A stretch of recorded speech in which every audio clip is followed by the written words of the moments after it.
everyone. Thanks for joining us for our second Cook the Book. We're doing this monthly. My name is Tina and this is Valerie, and we like to make recipes that are inspired by fiction books. So if you joined us last month, you knew that we were inspired by Linda Castillo and her Amish settings of her book, and we did an Amish recipe at that time. So this month we are doing Joanne Fluke. Many of you have probably read her books. She is really unique when you think about it because she does adult fiction books, but included in her books are many, many recipes. So, isn't that awesome? So we're inspired by Joanne Fluke, but really we're just using her book. We're not going from her book to a cookbook because really you get the bonus of recipes in every one of her books. And you know, Valerie, I looked in our catalog and we have 34 Joanne Fluke books. And we have a lot of them on audiobooks, so if you like audiobooks, that's awesome too. Joanne Fluke grew up in rural Minnesota. She now works in Southern California. She's currently 78 years old and didn't have her first book published until 2000. It was The Chocolate Chip Cookie Murder, and that one has been made into a Hallmark movie along with 5 other of her books. So you may even seen a movie that was inspired by one of her books and didn't even realize it. Most of the books that she writes involve Hannah Swensen, who owns a local bake shop, and it's called the Cookie Jar. And there in the small town, she has her cookie jar, and then she's also an amateur sleuth. So that's where the recipes come from. They're inspired by the cookie jar business, but then things happen in the town and she gets her amateur sleuthing skills on. These would be what we call cozy mysteries, so they're kind of fun, very fun to read, and not too much blood and gore or anything like that. So really a wide variety of people could enjoy these books. They're all named after good food, of course. We have the Christmas Caramel Murder, the Triple Chocolate Cheesecake Murder. These are just a few of the 34. The Wedding Cake Murder, Lemon Meringue Pie Murder, and the recipe we're going to feature today is from this one, which is the Christmas Cake Murder. So I'm going to hand it over to Valerie. She's going to talk a little bit about the recipe and then walk us through it. All right. Hi, everybody. This recipe, it's called the Ultimate Butterscotch Bundt Cake, and it does have a lot of butterscotch in it. But this recipe is also something that it's very easy, but it does take a little bit of planning because there are extended cooling times with this recipe. So we'll go ahead and get started with this. So the first thing in this recipe that you need are 4 large eggs. I already have 2 in the bowl here, but then you go ahead and put 2 more in. And then just let it mix. Oh, well. There we go. And in the recipe it says once your eggs get to be a uniform color, then you add your next ingredient, which in this case it's the vegetable oil, and all we need is a 1/2 cup. So I'm going to go ahead and pour that in.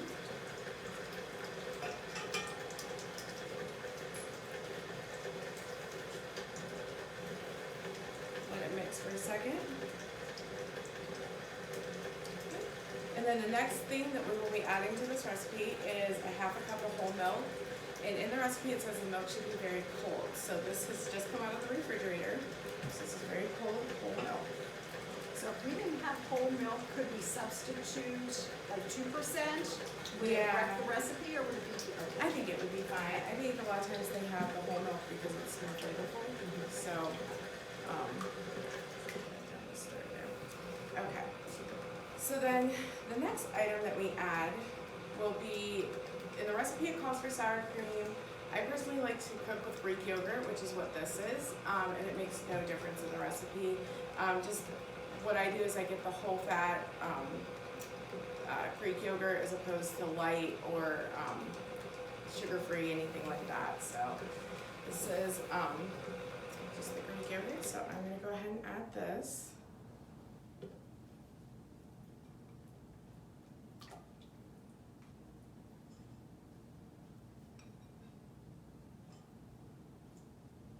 definitely want to stop your mixer and pour it in here because it get kind of messy if you don't. I've never tried a recipe out of one of her books. Have you ever tried any? I haven't. They always sound good. And the nice thing about Joanne Fluke's recipes are they're very simple. They call for regular ingredients. There's nothing crazy, Yes. no weird spice you have to buy. So when I read the recipes, I always appreciate that. So it's nice to finally try one. Yeah, and they all look really good. Yeah. Just looking through her books and picking out the ones that this looks really good. So we're just gonna let this mix up. And this recipe is kind of unique because it's sort of backwards from, it seems like what you do with regular recipes. Usually you think, you mix your butter and your sugar and then your dry ingredients and then some liquid. But this, you put all the liquid in first and mix it, so it's kind of unique from that standpoint.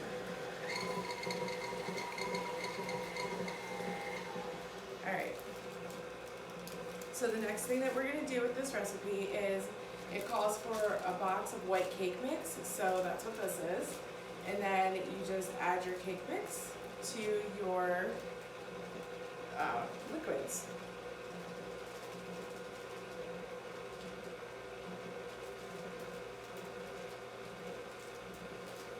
And it's just a plain white? Yeah, No, just like a plain pudding, white. Nothing? Well, yeah, it said in the recipe also don't get a cake mix that has the pudding in it. And I think that's probably because you're going to add pudding to the mix yourself, so you don't want it already in there.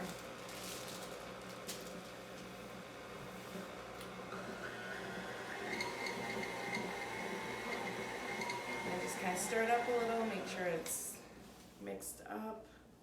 And I'm going to scrape the bowl down a little bit, make sure we have all of our dry in there.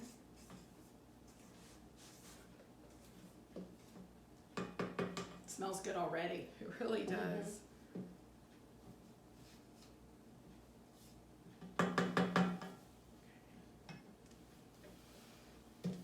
Alright, so the next thing we're going to add, the recipe calls for the box of 5.1 ounce butterscotch instant pudding, which is what this is. And is that like the bigger box at the store? It is, it's Okay. I think the 6 serving Okay. size.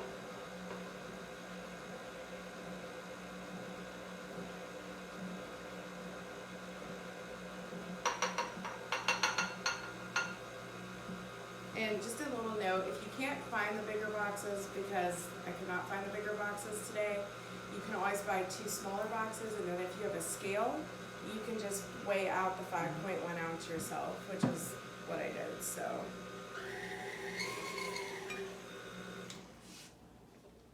The color of it's similar to the color of your mixer. It really is, it matches well. Alright, so scrape this down.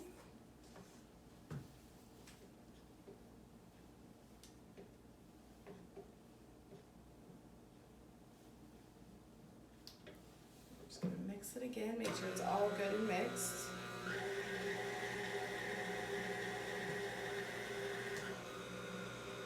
Alright, and then the next thing we're gonna add are chopped butterscotch chips.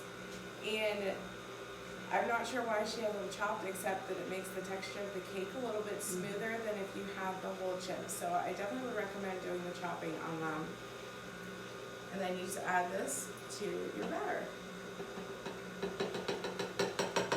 And if you have any helpers, like any kid or any grown-up who's helping you with the recipe, they can be the chopper. Yes. Yeah, It's a great job for them to do. great job. Oh, it smells even better now. It really does.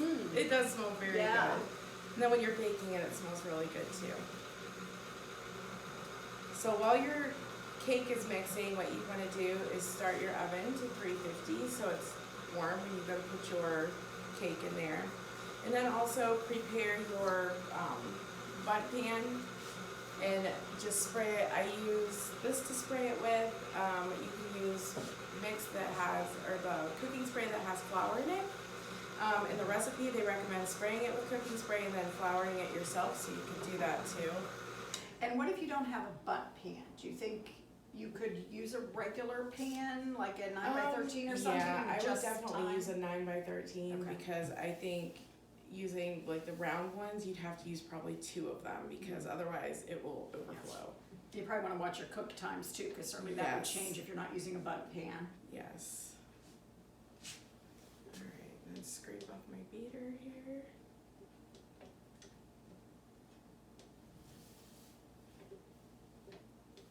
No batter left behind. No batter, nope. Alright.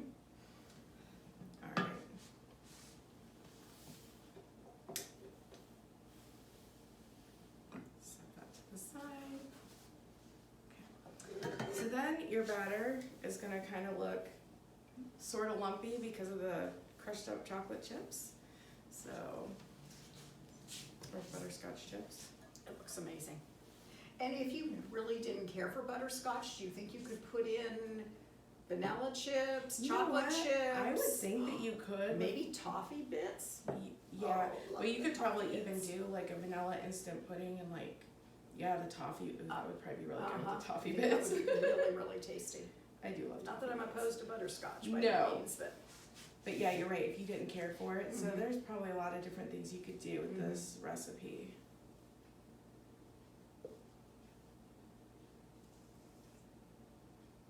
and this is a really like good sized cake. Like It you could feed a really lot of people is. with this cake. Yeah. Well, in this cake, well, the way that I was cutting it was Mhm. 16 servings, so it doesn't really say in the recipe how many it Mhm. serves, but I think 16 is probably a Mhm. good portion size. Mhm. And I would say make sure your bundt cake pan is 10 to 12 cups because I think anything smaller than that, it might run over the sides. You don't want that. That'd be a mess. Yes, it really would. Mm-hmm. Alright. This is out of here. Okay. So then you just can spread your batter around just to make sure it's kind of even in the pan because you don't want one side with a lot more batter than the other. So, alright. And then that's actually all there is to the cake as far as making it. So once you get that in the oven, it's in the oven for about 55 minutes and then you take it out and let it cool for 20 minutes in the pan. And then you invert it onto your serving plate and put it in the refrigerator. And in the recipe, it says from 1 hour to overnight. We did for 1 hour and I found it kind of wasn't long enough. The cake was still warm.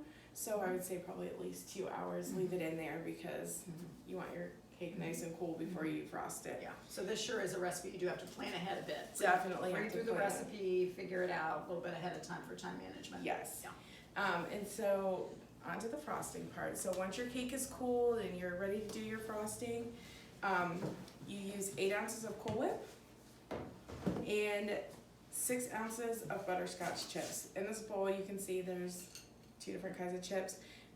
They were out at every store, butterscotch chips, so I just added white chocolate chips in to make up for the little bit of butterscotch chips we didn't have in here. So really what you do with this, you just pour it into a microwave safe bowl, and then do not thaw your Cool Whip first, make sure it's frozen, and then pour that in with the chips, and then you microwave it for a minute. See if it's melted enough so it melts the chips. And if it doesn't, then you can put it back in the microwave for 30 seconds and try it again, but make sure you let it sit for a couple of minutes because that'll give the chips time to melt before you stir it. So once it's done and your cake is out of the oven, it'll look like this. And then you can take your frosting. So you put the frosting on while it's still warm.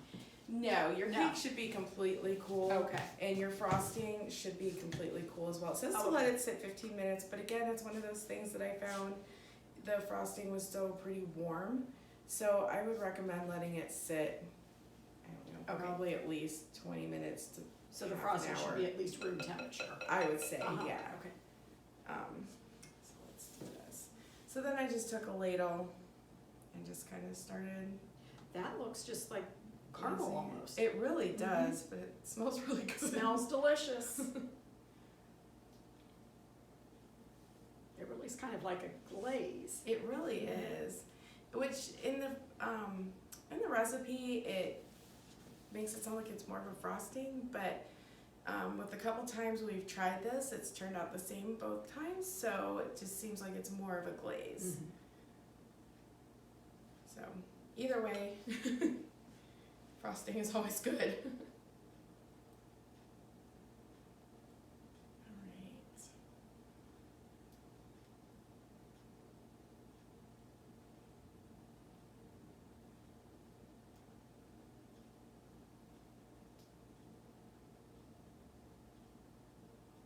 Oh, you know, especially with the holidays coming up, you really could take some sprinkles, put some sprinkles on the top, You some could. colorful sprinkles, or even gold. Gold would be very pretty, gold sprinkles. And if you're gonna do that, I would, because it says to refrigerate it once you get this on here, and I would definitely recommend that because I'm afraid if you didn't, they would slide off. Okay. But yeah, once you do that, or even maybe do it, refrigerate it for about an hour, and then you could sprinkle your sprinkles on it. It'd probably be perfect because I'm sure they would stick then. So, but yeah, and then your cake, once you cut it, looks like this. It's pretty and golden and It smells kind of wonderful. marbled a little with the chips. So yeah, and it smells really good. So This would be a great thing if you have people coming over for the holidays. I think it's something that most everyone would like and enjoy.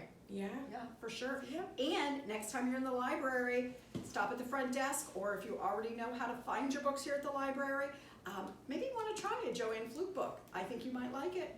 All right, this was fun. So till next time.